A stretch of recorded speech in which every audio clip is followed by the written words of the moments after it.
panning the audience.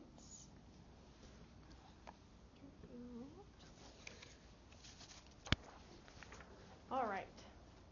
Have you ever played that game, Two Truths and a Lie?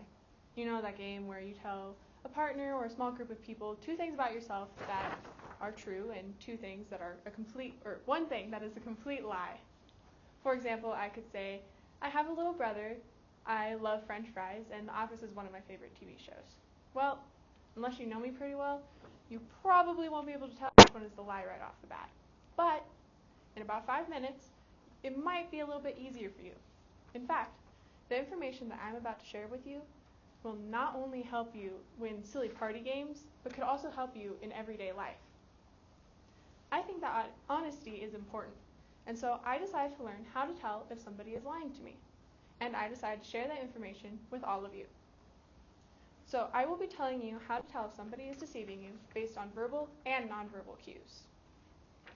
So we'll start with some verbal cues. So when we communicate, we're not always face to face. I'm sure we all talk on the phone to people like all the time. So it's important to be able to tell if somebody's lying to you based on how they speak. One of the first verbal indications of a lie is too many details. So if they're telling you a story and they give you way too many details, like the exact time that they were eating, the exact food that they were eating, they might be lying to you.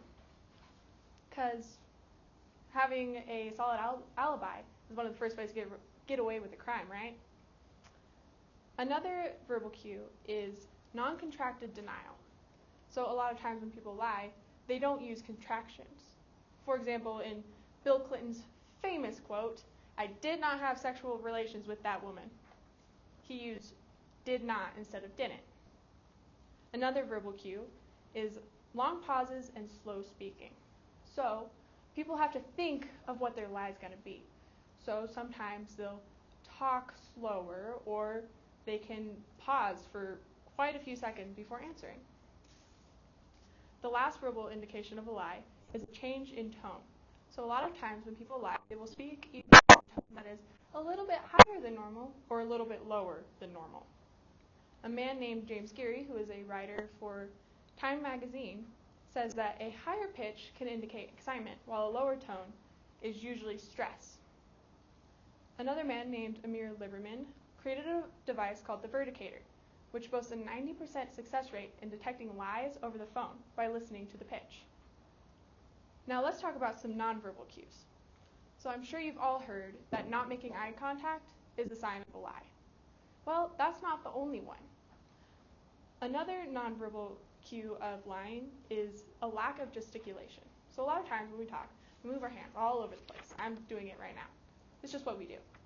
But when people lie, they'll move their hands a lot less, if they move them at all.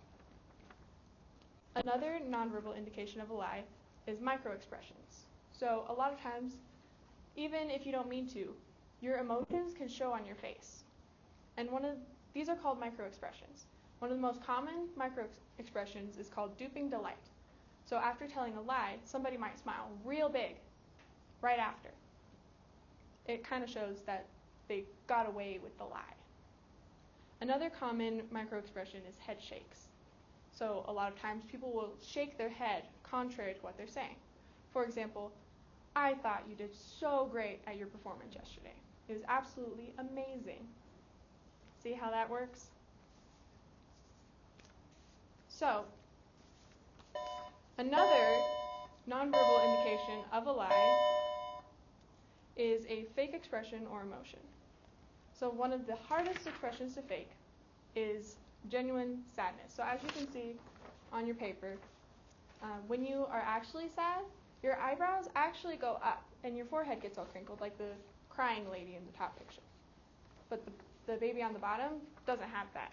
So you can tell that the baby is faking. On the other hand, one of the easiest expressions to fake is a smile, as shown by Katy Perry in the bottom. However, a real smile, the eyes kind of crinkle up a little bit, and the eyebrows go down.